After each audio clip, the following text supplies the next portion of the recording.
ဆရာမအရေးကြောင်းလေးထွက်နေတယ်ကျမအသက်ငယ်ငယ်လေးပဲရှိသေးဘလို့ဖြစ်ပြီးတော့ရေးကြောင်းနေအောင်ထွက်နေရမှမသိဘူးဆိုအဲ့လိုမျိုးလူတွေအများကြီးရှိတယ်ဆိုတော့အဲ့လိုမျိုးလူတွေကြတော့အသက်ကြီးလို့ဆိုပြီးတော့ပြောလို့မရတော့သူတို့ကအသက်ကြီးတဲ့အပြင်ကိုတခြားအကြောင်းအရာလေးလုပ်နေရလေးလည်းအများရှိတယ်အဲ့တော့အသက်ငယ်နေပြီမဲ့လည်းရေးကြောင်းလေးတွေကစနေကြတယ်အဲ့တော့ဒါအချက်၅ချက်လောက်နဲ့တင်ပြပေးမယ်အဲ့ဒီအချက်၅ချက်ကိုလိုက်ပြီးတော့ queue ဆိုင်ဖို့တော့လိုလိမ့်မယ်နံပါတ်1အချက်ကကြတော့ dehydration လို့ခေါ်တယ်။ရေပြားကကြတော့ရေဓာတ်ခန်းချောက်တာအဆိုဓာတ်မရတာ dehydration ဖြစ်စေတဲ့ရေဓာတ်ခန်းချောက်တဲ့အရာမှန်သမျှအကုန်လုံးကိုတို့ရှောင်အောင်မှာဖြစ်တယ်။ဘယ်လိုမျိုးဟာလဲဆိုရင်တော့ coffee အလွန်ကျူးတောက်တဲ့ဟာသူက dehydration ဟိုင်းတင်ရှိတယ်။ ဘီယာအရက်တွေအရင်တောက်တဲ့ဟာအဲ့ဒီဟာတွေဆိုရင်လည်း dehydration ဖြစ်စေရယ်။ပြီးတော့နောက်တစ်ခုကကြတော့ skin care တွေပါတယ်ဆိုရင်လည်း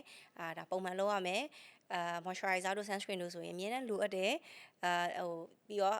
့တကယ်လို့အရန်ကို dehydrated ဖြစ်နေရဆိုရင် serum ထဲမှာဆိုရင်တော့တို့ဒီ hydration serum လေးထည့်တာမျိုးလုပ်ပေးလို့ရတယ်ပြီးတော့နောက်တစ်ခုညဘက် mask ကတ်တာတွေပုံမှန်နေတေချာလုပ်ပေးရမယ်ဆိုတော့ဒီနောက်ပိုင်းတော့တို့ ChatGPT မှာဘာညာခောက်တက်ပြီးဆိုရင်တော့ဒီ dehydration ဖြစ်စေတဲ့အကြောင်းရင်းတွေကဘာလဲဆိုတာလဲဆက်လက်ရှာဖွေရမျိုးကိုလုပ်စေချင်တယ်ဆိုတော့ဒီနံပါတ်1ချက်ကကြောင့် dehydration ကိုမှတ်ထားပါ dehydration များလေတို့ရေးကြောင်းတွေအပေါ်မှာဖြစ်လာဖို့ကများလေပဲဆိုတော့နံပါတ်2အချက်ကကြတော့ mechanical folding habits လို့ခေါ်တာပေါ့နော်ဒါကြတော့ဒေါက်တာမှဆိုရင်လည်းဒီနားမှာတစ်ချောင်းရှိတယ်ဘာလို့ဆိုတော့ဒေါက်တာမြင်တဲ့ဘယ်ဘက်ကိုစောင်းအိတ်တက်တယ်ညအိတ်တဲ့ချိန်ကျရင်ဘယ်ဘက်ကိုစောင်းအိတ်လိုက်မှလူကတတောင်းတတာဖြစ်တယ်ဆိုတဲ့ခံစားချက်ကိုပိုရတော့နှင်းနဲ့ချီပြီးတော့ကိုစောင်းအိတ်တဲ့ချိန်ဆိုရင်ဒါဒီနားလေးဖိလိုက်တဲ့ဆိုရင်ဒီနားမှာအကြောင်းတစ်ကြောင်းရှိတယ်ကြာပြီနှင်းနဲ့ချီဒေါက်တာစီမှာရှိတယ်ကျန်တဲ့လူမှာလည်းရှိမှထင်တယ်ဒီလိုမျိုး folding အရာလေးတွေရှိတယ်ပေါ့နော်တချို့အရန်ကိုခီးစိုက်တက်တဲ့လူတွေဆိုရင်တော့တက်တဲ့အိတ်တာတို့ဘာလို့အဲ့လိုမျိုးတွေလောက်ကြတယ်ပေါ့နော်ဆိုတော့လုံးနိုင်ရင်တော့လည်းကောင်းတာပေါ့နော်ဆိုတော့ဒါပေမဲ့ဒီဟာလေးကြောင့်လည်းဖြစ်တတ်တယ်ဆိုတာကိုလည်းသိထားဖို့လိုတယ်ဒါရစီမှာဆိုရင်လည်းဒါတစ်ချောင်းရှိရပေါ့နော်နံပါတ်2အချက်ပေါ့နံပါတ်3ချက်ကကြတော့တို့ expression ကိုလိုအပ်တာတဲ့ပုံမှန်ထက်ပြတာတယောက်နဲ့တယောက်စကားပြောတဲ့ပုံစံမတူဘူးအခုတချို့ရေဆိုဒီအရန်ကိုကြုံပြီးတော့စကားပြောတဲ့ဖုန်းတွေအရန်သုံးတယ်အနီးပုံလာတာတို့အဝေးမမြင်တော့တာအဲ့လိုမျိုးနေထိုင်မှာဆိုရင်ဒါတို့ကဖုန်းသုံးတဲ့အချိန်ကျအာယုံပုံဆိုင်လာတဲ့အချိန်မှာဒီနားမှာ repeated contraction လောက်တာပေါ့နော်ခဏခဏကြုံတာဆန့်တာလောက်တဲ့ချိန်မှာဒီနားကအကြောင်းလေးတွေပို့ပေါ်လာတာပေါ့အဲ့လိုမျိုးဆိုရင်လည်းအရေးကြောင်းတွေဖြစ်လာတယ်ပေါ့နော်တချို့ကြတော့လည်းပ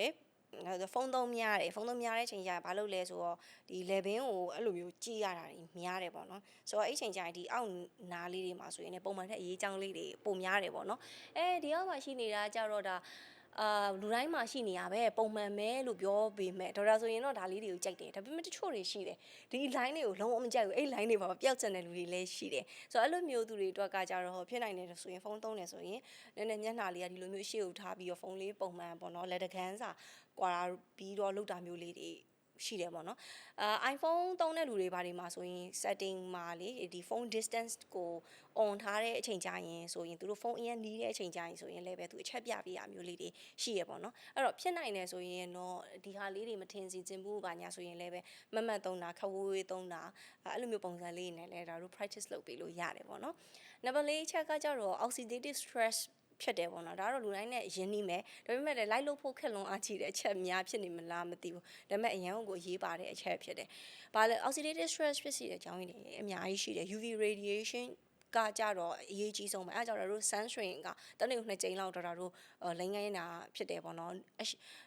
ဒီ cloudy ဖြစ်ပေမဲ့လည်းအရှိန်ရှိတယ်နေအရှိန်တစ်ခုခံစားနေရတယ်ဆိုရင်လည်းပဲတို့ sunscreen လိမ့်ဖို့လိုအပ်တယ်ပြီးရင်တော့တစ်ခု pollution တွေအရင်ရေးကြီးတယ်ဆိုတော့ဒီထိုင်းတို့ဘာလို့မှဆိုရင်လည်းပဲလေ pollution အရင်များနေပြီးတော့ဆိုကြီးညာတာမျိုးတွေပါတယ်ရှိအဲ့လိုမျိုးအနေထားတွေမှာတို့ပုံမှန်ထက်အပြင်သွားတယ်ဆိုရင်လည်းပဲ acne breakout တွေဒီ ominin ရောဒါတွေပုံမှန်ထက်ပိုများအားကြောင့်ဒီလိုမျိုးခြေနေကြီးဆိုရင်လည်းတို့ဒီpurifier တို့ဘာတို့ဝယ်တက်ကြမျိုးကြီးလည်းများတယ်ပေါ့နော်ဆိုတော့ဒီ pollution တွေကလည်းတို့ဒီ collagen တွေပျက်စီးဖို့ချွေးပေါက်ကျဲဖို့ရေးချောင်းတွေပေါ်ဖို့အတွက်ကိုလုံလောက်တဲ့အကြောင်းအရာတစ်ခုလည်းဖြစ်တယ်ပေါ့နော်ဆိုတော့ pollution ကိုလည်းသတိထားရမယ်နောက်တစ်ခုကကျတော့ diet ပေါ့နော် diet ဆိုရင် process တွေအများကြီးပဲဒီ process လုပ်ထားတဲ့ဟာပုံမှန်မီးတိုင်းမဟုတ်ပဲねပေါ့နော်ဒီ first food တွေများလာတယ် process လုပ်တာတဲ့ဥပမာတို့မှာဆိုရင်ပြီးအချိုများလွန်အားကြီးတဲ့ဟာတွေဒီ high glycemic index food တွေအဲ့ဒီဟာတွေစိတ်ဝင်စားတဲ့လူဆိုရင်လည်းပဲဆက်လက်ရှာဖွေလို့ရမယ် keywords တွေဘာဖြစ်မလဲဆိုရင်ကြတော့ဒီရောင်ရမ်းစေတဲ့အစားအသောက်တွေကဘာတွေလဲဆိုပြီးတော့ရှာတာမျိုးလုပ်လို့ရတယ်ပြီးတော့နောက်တစ်ခု high glycemic index food တွေကဘာတွေလဲဆိုတာရှာတာမျိုးလုပ်လို့ရတယ်ပြီးတော့နောက်တစ်ခုက process food တွေဘာလဲပေါ့နော်အဲ့ဟာတွေရှာတာမျိုးလုပ်လို့ရတယ်ပြီးတော့နောက်တစ်ခုက dietary product တချို့တွေပါမယ်ပေါ့နော်ဆိုတော့အဲ့လိုမျိုးအဲ့ဒီအစားအသောက်အနွယ်ဝင်တွေပြီးတော့တို့ပြေဝအစီတွေပေါ့နော်ဆိုတော့အဲ့ဒီအစားအသောက်အနွယ်ဝင်တွေအကုန်လုံးတည်တော့တို့ရဲ့ခန္ဓာကိုယ်ကို oxidation ဖြစ်ဖို့ oxidative stress ဖြစ်ဖို့အရန်လွယ်ကူတဲ့နေထိုင်မှုတွေဖြစ်တယ် oxidative stress ဖြစ်ပြီးဆိုရင်ခန္ဓာကိုယ်ထဲကရေပြားထဲက cells တွေအကုန်လုံးကိုစပြီးတော့ပျက်စီးတာဖြစ်တဲ့အတွက်နောက်ဆုံးအရေးကြောင်းဖြစ်တယ်ပေါ့ဒါကြတော့လူတိုင်းစိတ်ဝင်စားကြတဲ့ခေါင်းစဉ်ဖြစ်နေအောင်ဆိုတော့အဟာလေးတွေကိုကူးဆိုင်ဖို့လိုတယ်နံပါတ်5ချက်ကကြတော့အေးမွားတာအိတ်ချိန်မပြေတာအရှိကိုစောမဲအိတ်နိုင်တဲ့ပြဿနာတွေပေါ့နော်ဘာလို့အရေးပြားကိုတို့ wrinkle ဆိုတဲ့ခေါင်းစဉ်နဲ့ရေးချောင်းဆိုတဲ့ခေါင်းစဉ်ပြောပြီးဆိုရင်ဒါအရေးပြားလေးတွေပျက်စီးတယ်ဆိုရင်ပြန်ပြီးတော့ regenerate ဖြစ်ဖို့ပြန်ပြီးတော့အကောင့်တိုင်းပြင်ရဖို့ဆိုတာကျတော့တို့အိတ်နေတဲ့အချိန်မှာ melatonin hormone တွေ growth hormone တွေကအရင်အောင်ကိုအရေးကြီးတဲ့ hormone တွေဖြစ်တယ်ဒါတွေကလည်းတို့အိတ်တဲ့အချိန်နှင်းချိုက်အိတ်တဲ့အချိန်စောအိတ်တဲ့အချိန်လေးမှာပဲရတဲ့ဟာတွေဖြစ်တယ်ပေါ့နော်ဒါပေမဲ့အများနဲ့အိတ်ချိန်နောက်ကျတဲ့အချိန်မှာလုံလောက်အောင်မထုတ်ပေးနိုင်တဲ့အချိန်မှာ cells regeneration တွေရေပါပြန်ပြီးတော့မွေးဖွားတဲ့ဟာတွေကလည်းကျဆင်းတယ်ပေါ့နော်အဲ့တော့အဲ့ပြဿနာတွေကတောက်လျှောက် looping ပတ်နေရပါတော့အဲ့ဒါကြောင့်ဒါတို့ဒီဆီယမရဲဖြစ်တာတော့အရေးကြောင်းမဲ့ဆိုပြီး product တစ်ခုလေးပဲ skin care တစ်ခုလေးပဲလာတောင်းနေုံနဲ့အလုံးမဖြစ်တာတွေအများကြီးရှိရပေါ့နော်ဆိုတော့ product ကောင်းကလည်းဝင်ရမယ်မှန်တယ်ခုနကအချက်၅ချက်တွေကိုပြောင်းပြန်လှမ်းတဲ့အချက်တွေလည်းဒါတို့ပါရမှာဖြစ်တယ်ပေါ့နော်အဲ့ကြောင့်ဒါဒီစာအုပ်ထုတ်ဒါခုစာအုပ်ထုတ်ထားတဲ့ဟာမှာစာအုပ်ရေးထားတဲ့ဟာမှာဆိုရင်skin care brand တွေအကြောင်းပြောတာထက်စာရင်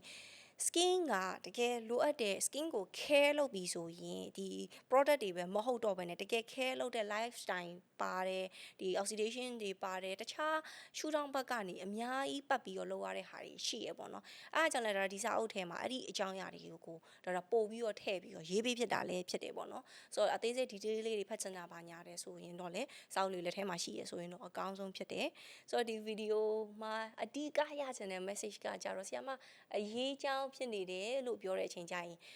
product လေးတစ်ခုတည်းဝယ်ပြီးတော့ထိုင်ဆောင်နေရတဲ့ဆိုင်ရင်တခြားလုံနိုင်တဲ့အကြောင်းအရာလေးတွေကိုကိုယ့်လက်ထဲမှာရှိတယ်ဆိုရင်ဒီနေ့ကနေစပြီးတော့ good habit လေးတွေစပြီးတော့ပြင်ဆင်ခြင်းတယ်ဆိုတော့ကျိုးအများကြီးရှိမယ်လို့မျှော်လင့်ပါတယ်ကျွန်မဒေါက်တာယူရီဖြစ်ပါတယ်